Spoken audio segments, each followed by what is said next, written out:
நம்முடைய கருத்திலிருந்து நாம் கொடுத்திருக்கிற தலைப்பின் மீது இந்த இளம் நம்முடைய குழந்தைகள் அற்புதமாக தங்களுடைய கவனத்தை செலுத்தி அதை தயாரித்து சிறப்பாக உரையாற்றி இருக்கிறார்கள், சிறப்பாக எழுதியிருக்கிறார்கள், சிறப்பாக கவிதை வடித்திருக்கிறார்கள், இங்கே சிறப்பாக பாடினார்கள். மக்களை பாடுகிற போதுதான் அந்த இலக்கியம் உயிர் பெறும். மக்களை பாடாத இலக்கியம் இலக்கியம் இல்லை. இலக்கியம் என்பது அழகை வருணிப்பதற்குத்தான், சௌந்தரியத்தை வருணிப்பதற்குத்தான் என்று சொல்லக்கூடியவர்கள் மத்தியில் அது மக்களை பேசினால்தான் அது இலக்கியம், மக்களுக்காகத்தான் இலக்கியம் இருக்க வேண்டும், மக்களின் தேவைகளை மக்களிடம் எடுத்துச் சென்று அவர்களை ஆயுதப்படுத்துவதுதான் இலக்கியத்தின் லட்சியம் என்று சொன்னவர்கள் கம்யூனிஸ்டுகள். அந்த கம்யூனிஸ்டுகள் உலகம் முழுவதும் உருவாக்கி இருக்கிற படைப்புகள், இலக்கிய படைப்புகள், ஒவ்வொரு காலகட்டத்தில் முதலாளித்துவம் தோன்றிய போது, அதை எதிர்த்த போராட்டங்கள் வெடித்த போது, அதை எதிர்த்த புரட்சிகள் மலர்ந்த போது, ஒவ்வொரு தருணத்திலும் ஒவ்வொரு கட்டத்திலும் ஏராளமான இலக்கியங்கள், ஏராளமான நாவல்கள், இங்கே தாயை பற்றி அவர்கள் சொன்னதைப் போல ஏராளமான படைப்புகள் வந்தன, இன்னும் வந்து கொண்டே இருக்கின்றன. மிகச்சிறப்பான விஷயம், தமிழகத்திலே நம்முடைய தமிழ் இலக்கிய உலகத்திலே மக்களை, குறிப்பாக ஏழை எளிய மக்களை, உழைப்பாளி மக்களை, ஏதோ ஒரு வகையிலே விளிம்பு நிலைக்கு தள்ளப்பட்டு கொண்டே இருக்கிற மக்களை, ஒடுக்குதலுக்கும் அடக்குதலுக்கும் ஆளாகி கொண்டிருக்கிற மக்களை இலக்கியத்தினுடைய பாத்திரங்களாக்கி அவர்களுடைய வலியை, அவர்களின் இன்னல்களை, துன்ப துயரங்களை எடுத்துச் சொல்லுகிற இலக்கியங்களை வடிக்கிறார்கள்.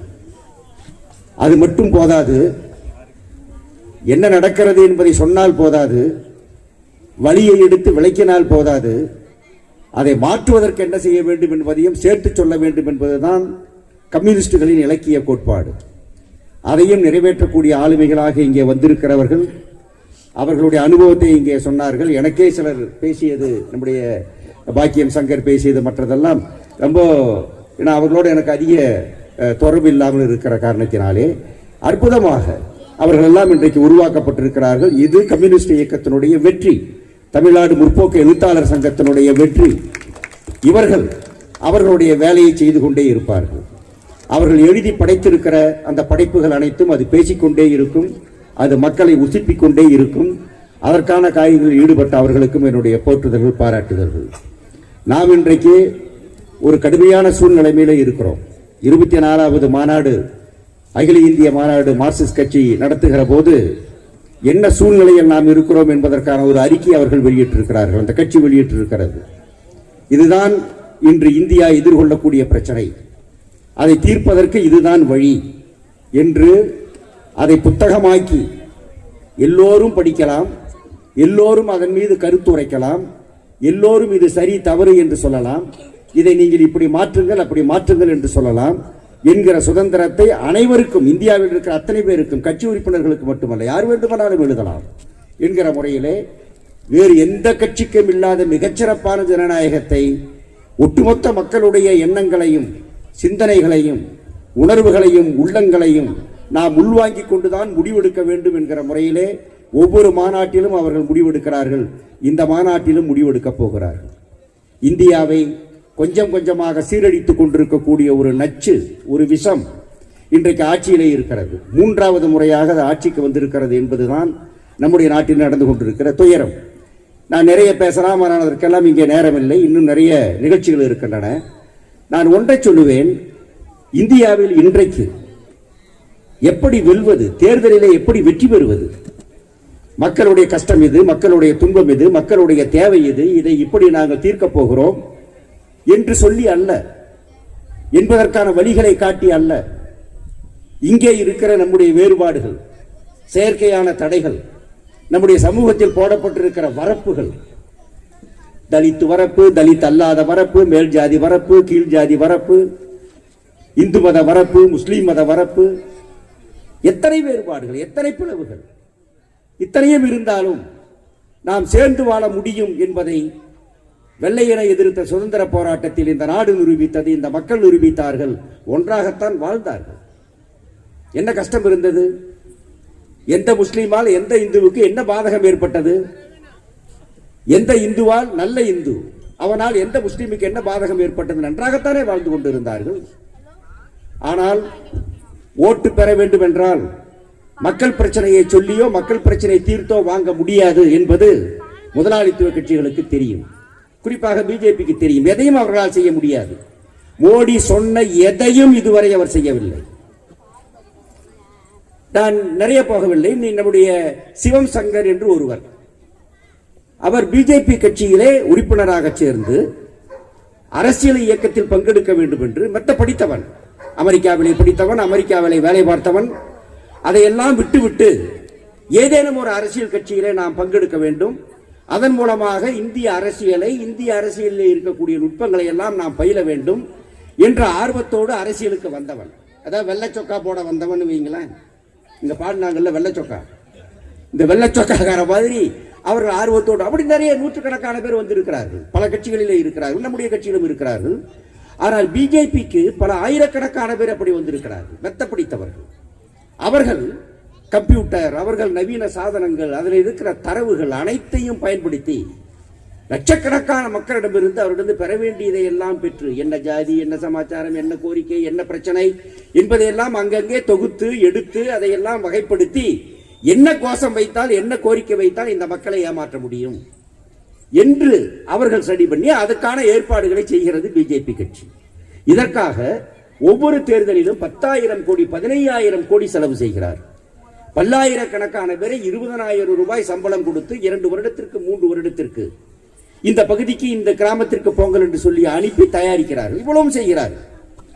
இப்படி செய்கிற போதில் ஒருவராக இவர் இருந்தார். இப்ப நீங்க தமிழ்நாட்டில் பிகேன்னு ஒருத்தர் வந்தார், பிரசாந்த் கிஷோர்.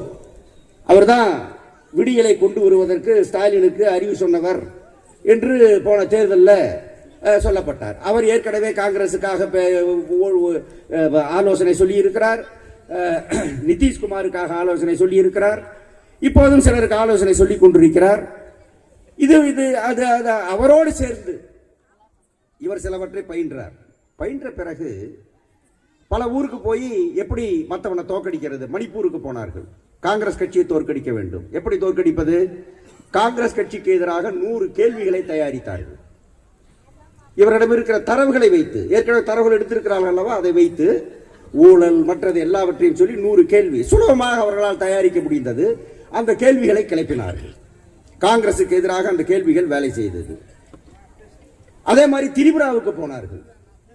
திரிபுராவிலே இது என்ன பெரிய பிரச்சனை? திரிபுராவிலே 25 வருஷம் ஆண்டு இருக்கிறார்கள், இவர்களை ஒழிப்பது என்ன கஷ்டம் என்று 100 கேள்வி தயாரிப்பதற்கு முயற்சித்தார்கள். யாரு?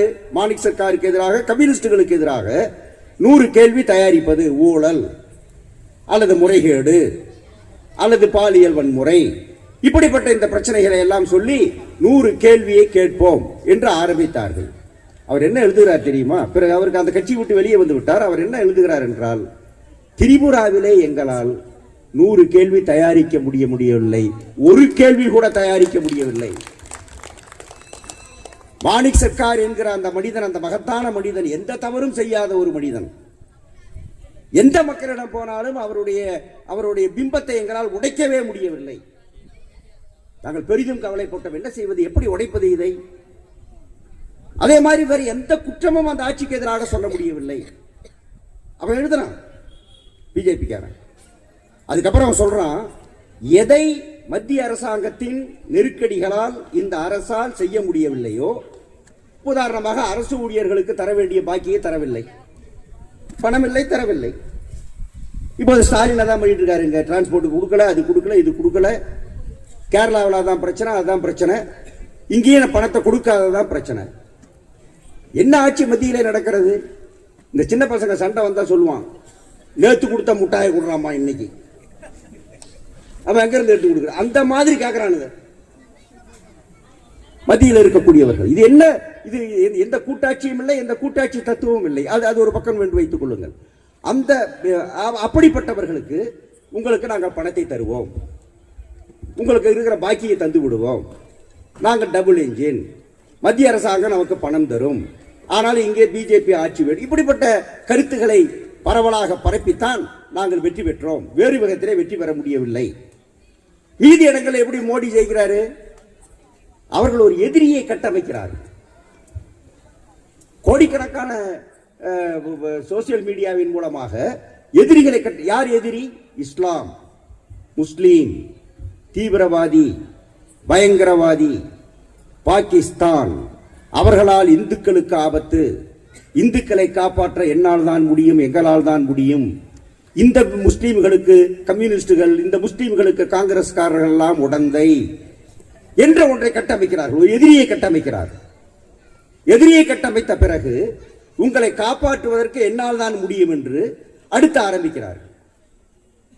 இது இந்த முஸ்லீம் இந்தியா முழுவதும் ஒவ்வொரு ஊரிலும் அங்கு இருக்கிற நிலைமைக்கு ஏற்ப ஜாதி என்றால் ஜாதியை பயன்படுத்துவது, மொழி என்றால் மொழியை பயன்படுத்துவது. தலித்துகளிலேயே 2 பிரிவு, 5 பிரிவு, 10 பிரிவு இருக்கிறது. அதுல ஒரு பிரிவை இன்னொரு பிரிவுக்கு எதிராக உபயோகப்படுத்துவது. மாயாவதியின் பிரிவுக்கு எதிராக மற்ற பிரிவிற்கும் அல்லவா அந்த பிரிவை பயன்படுத்துவது. இப்படி அவர்கள் இப்படித்தான் வெற்றி பெறுகிறார்கள். வேறு வகையில் அவர்கள் வெற்றி பெறவில்லை. மக்களுக்காக எதையும் செய்யவில்லை, செய்யவும் போவதில்லை. பெருமுதலாளிகள் இந்த ஆட்சியை பயன்பட்டிருக்கிறார்கள் என்று ஒரு பட்டியல் கொடுக்கலாம் பாருங்க. இந்த கட்சியை நம்பி நான் வந்தேன், நான் மிகப்பெரிய ஏமாற்றத்திற்கு ஆளானேன். 2019ஆம் ஆண்டு இந்த கட்சியை விட்டு வெளியேறிவிட்டேன். இந்த கட்சியை ஒழிப்பதுதான் இந்தியாவுக்கு உடனடியான தேவை. RSS, பிஜேபி ஆட்சியை ஒழிப்பதுதான் தேவை. ஏன் என்று பட்டியல் போடுகிறார். நீ எல்லோரும் படிக்க வேண்டிய புத்தகம். இந்திய தேர்தலில் வெல்வது எப்படி அப்படிங்கிறத தலைப்பு. கட்டாயமா படிக்க வேண்டிய புத்தகம். அவ்வளவு பெரிய அக்கிரமத்தை அவர்கள் இன்றைக்கு செய்து கொண்டிருக்கிறார்கள். இதை எப்படி முறியடிப்பது? இதை எப்படி ஒழிப்பது? அவன் சொல்லுகிறான், நாங்க பூரா கம்ப்யூட்டர்ல, நாங்க பூரா சோசியல் மீடியால, நாங்க பூரா செல்போன்ல, நாங்க பூரா நவீன கேட்ஜெட்டுகள்ல பிரச்சாரத்தை பண்ணிட்டு இருக்கிறோம். யாருக்கும் தெரியாம, கண்ணுக்கு தெரியாம ஊடுக்குள்ளே போயிட்டு இருக்கு. கம்யூனிஸ்டுகள் வழக்கம் போல பாவம் தோளில் கொடியை பிடித்துக் கொண்டு வீடு வீடாக துண்டு பிரசுரத்தை கொடுத்து வழக்கம் போல் ஓட்டு கேட்டுக் கொண்டிருந்தார்கள். அவன் எழுதுறான். ஆகவே இன்றைக்கு நாம் செய்ய வேண்டியது, இந்த கட்சி, இந்த இவர்களுடைய இதுல இந்த மோதலை உண்டாக்குவது, வெறுப்பை உண்டாக்குவது மட்டுமல்ல, விலைவாசி என்ன, மற்றது என்ன, யாருக்காக இந்த ஆட்சி நடந்து கொண்டிருக்கிறது? கோவிட் உங்களுக்கு தெரியும். நாம் எல்லாம் வீட்டுக்குள் முடங்கி கிடந்தோம். ஏராளமான நம்முடைய சேமிப்புகளை எல்லாம் நாம் இழந்தோம். அப்படி மக்கள் துன்ப துயரங்களில் ஆளாகி கொண்டிருந்த அந்த காலத்தில், அந்த ஒரு வருட காலத்தில் 20,000 கோடி ரூபாய் ஒரு முதலாளி, 2 முதலாளி சம்பாதிக்கிறார்கள். நாம் எல்லாம் இருந்ததை இழந்து கொண்டிருந்த போது அதுல எங்க போச்சு? அவங்கள்ட்ட தான் போச்சு. இன்றைக்கு இப்ப என்கிட்ட இருக்கிற ஒரு சின்ன பேனாவை, ஒரு பென்சிலை நீங்க எடுத்துட்டீங்கன்னா அதுக்கு பேரு திருட்டு. ஆனா உங்களுடைய உழைப்பை நான் உரிய கூலி கொடுக்காமல் எடுத்தால் அதுக்கு பேரு திருட்டு கிடையாது. என்றைக்கு இந்த நாட்டில் அது திருட்டு என்று நம்முடைய பொது புத்தியில் உரைக்கிறதோ அன்றைக்குத்தான் இந்த நாடு உருப்படும். முதலாளி செய்வது அனைத்தும் திருட்டு, ஒவ்வொன்றும் திருட்டு, ஒவ்வொன்றும் பகற்கொள்ளை. விலைவாசி என்ன? நம்ம ஒவ்வொருவரையும் வறுமை குழியிலே தள்ளிக் கொண்டிருக்கிற கொடுமை அவர்கள் செய்து கொண்டிருக்கிறார்கள். இது நம்முடைய பொது புத்தியில ஏறுவதில்லை. முதலாளிகள் லாபம் சம்பாதித்தால் அது என்ன பெரிய தவறு இருக்கிறது? முதலாளிகள் ஏற்கனவே இருப்பதை விட இப்படி மற்றவர்களுக்கு உரியதை எடுத்துக்கொண்டு பணக்காரன் ஆகிறான் என்றால் என்ன தவறு இருக்கிறது? அவன் திறமை, அவன் சாமர்த்தியம் என்று நம்முடைய மூளையில ஏற்றப்பட்டிருக்கிறது அந்த விஷம். இதை அடியோடு மாற்ற வேண்டும் என்பதுதான் கம்யூனிஸ்டுகளின் இலக்கு. இந்த மண்ணும் மண்ணுக்குள் இருக்கிற செல்வம் அனைத்தும் அத்தனை பேருக்கும் சொந்தம், ஒருவனுக்கு இருவனுக்கு அல்ல. இதை பொதுவாக்க வேண்டும் என்பதற்காக நாம் போராடியாக வேண்டும். இந்த நாட்டினுடைய விவசாயி உற்பத்தி செய்கிறான். ஆனால் அவன் உற்பத்தி செய்கிற பொருளுக்கு அவனால் விலை தீர்மானிக்க முடியாது. யாரோ தீர்மானிப்பான், ஒரு ஏஜென்ட் தீர்மானிப்பான், ஒரு கமிஷன் மண்டிக்காரன் தீர்மானிப்பான். அவனால் தீர்மானிக்க முடியாது. அதனால்தான் நம்முடைய விவசாயி ஓட்டாண்டியாக இருக்கிறான். வேலைக்கு போகிற தொழிலாளி அவனுடைய கூலி என்ன அவனால் தீர்மானிக்க முடியாது. ஒவ்வொருவரும் நீங்கள் செய்கிற ஒரு பொருளை விற்கிற போது அதுக்கு நீங்க தான் விலை தீர்மானிப்பீர்கள், விலை சொல்வீர்கள். இவ்வளவு கத்திரிக்காய் விற்க வர்ற தாய் என்ன சொல்வார்கள்? நம்முடைய அம்மா என்ன சொல்வார்கள்? கத்திரிக்காய் இவ்வளவு, கிலோ 25 ரூபாங்க என்று அவர்கள் சொல்லுவார்கள். அவர்கள் தீர்மானிக்கிறார்கள். ஆனால் எந்த தொழிலாளியாலும் என்னுடைய உழைப்பின் விலை இவ்வளவு என்று தீர்மானிக்க முடியாது. ஏன் அப்படி இருக்கிறது இந்த சமூகம்? ஏன் இந்த கொடுமை நடக்கிறது? வறுமையின் ஊற்றே அங்குதான் இருக்கிறது. நம்முடைய வாழ்வு முழுவதும் அறிந்து கொண்டிருப்பதே அங்குதான் இருக்கு. அதைத்தான் மார்க்ஸ் கண்டுபிடித்தார். ஆகவே இதை உடைத்து தகர்க்க வேண்டும். தொழிலாளிகளும் விவசாயிகளும் சாதாரண மக்களும் அவர்களுக்கு உரியதை பெறுவதற்கு உரிய ஒரு சூழ்நிலையை நாம் உண்டாக்க வேண்டும் என்றால் அதற்கு தேவை இங்கே இருக்கிற இலக்கிய படைப்பாளிகள் நம்முடைய கஷ்டங்களை, துன்பங்களை, துயரங்களை, அதற்கான காரணங்களை அவர்கள் சொல்லுகிறார்கள், மக்களை சரி செய்கிறார்கள். அதற்கு மேல் வலுவான ஸ்தாபனம் வேண்டும், வலுவான கட்டமைப்பு வேண்டும். லெனின் சொன்னார், சில இளைஞர்களை என்னிடம் கொடுங்கள், இந்த உலகத்தை நான் மாற்றி காட்டுகிறேன் என்று சொன்னார். ஒரு நெம்புகோலை கொடுங்கள், இந்த உலகத்தை நான் உலகத்தை உருட்டி தள்ளுகிறேன் என்று சொன்னார். அதே போல இன்றைக்கு லட்சக்கணக்கான இளைஞர்களை கொண்ட வலுவான ஸ்தாபனத்தை, வலுவான அமைப்பை நாம் உருவாக்கியாக வேண்டும். எவ்வளவு கொடிய, எவ்வளவு அடக்குமுறை கொண்ட, எவ்வளவு திமிரும் ஆணவம் கொண்ட, எவ்வளவு பாசிச தன்மை கொண்ட அடக்குமுறை கொண்டவர்களாக இருந்தாலும் அதை எதிர்த்து நின்று களத்தில் முறியடித்து சாதாரண மக்களுடைய வாழ்க்கையை செம்மையுறச் செய்கிற, அந்த வாழ்க்கையை பொன்னுலகமாக்கக்கூடிய காரியத்தை நிறைவேற்றக்கூடிய அந்த செயலை நம்முடைய அமைப்பு தான் செய்ய முடியும், நம்முடைய ஸ்தாபனம் தான் செய்ய முடியும். அதைத்தான் நம்முடைய மாநாட்டில் அவர்கள் பாதிக்கப் போகிறார்கள். நாம் இந்த பகுதியில் ஒவ்வொருவரும் ஒவ்வொரு வருடமும் ஒவ்வொருயாவது நாம் இந்த சிந்தனையை நாம் அவர்களுக்கு ஊட்டுவோம், அவர்களை கொண்டு வருவோம், வலுவான அமைப்பை கட்டுவோம் என்கிற முறையிலே நாம் பாடுபட வேண்டும். அப்படி பாடுபடுவதன் மூலமாக மகத்தான ஒரு மாற்றத்தை உண்டாக்க வேண்டும். என்ன கொடுமை நடக்கிறது! இன்றைக்கும் கூட 300 ஆண்டுகளாக சங்கம் வைக்கிற உரிமை தொழிலாளிக்கு இல்லை, இன்றைக்கும் இல்லை, இந்த ஆட்சியிலும் இல்லை. இன்றைக்கும் சங்கம் வைக்கிற உரிமைக்காக நாம் போராட வேண்டி இருக்கிறது. 38 நாள், 40 நாள், தினந்தோறும் போலீஸோடு மோதல், தினந்தோறும் கைது, தினந்தோறும் அடக்குமுறைகள், இத்தனையும் தாங்கித்தான் நீங்கள் ஒரு சங்க உரிமையை நீங்கள் நிலைநாட்ட வேண்டி இருக்கிறது. அதுதான் இன்றைக்கும் இருக்கிற நிலைமை. ஆகவே இதற்கு எதிராக இருக்க வேண்டும் என்றால் நம்முடைய ஒற்றுமை பலம் ஒன்றுதான், நம்முடைய எண்ணிக்கை பலம் ஒன்றுதான். எண்ணிக்கை தான் பலம் என்றால் நம்மை விட பலசாலி எவன் இருக்கிறான் இந்த உலகத்தில்? தொழிலாளியை விட பலசாலி எவன் இருக்கிறான் இந்த உலகத்தில்? எல்லா ராணுவத்தையும், எல்லா காவலையும், எல்லாவற்றையும் அடித்து நொறுக்குகிற வலுவும் சக்தியும் வல்லமையும் நமக்குண்டு. அதை செய்கிற சித்தாந்தம் வேண்டும், அதை செய்கிற சித்தாந்தத்தை நம்புகிற பெரும் படை நமக்கு வேண்டும். அந்த படையை தயாரிக்கிற வேலையை நம்முடைய தோழர்கள் ஒவ்வொருவரும் செய்ய வேண்டும். இந்த பகுதியிலே மாநாட்டை ஒட்டி இவ்வளவு சிறப்பான ஒரு நிகழ்ச்சியை முன்னெடுத்திருக்கிற நம்முடைய தோழர்களுக்கு என்னுடைய பாராட்டுக்களை மீண்டும் ஒரு முறை தெரிவித்து இந்த வாய்ப்புக்கு நன்றி கூறி முடித்துக் கொள்கிறேன். வணக்கம்.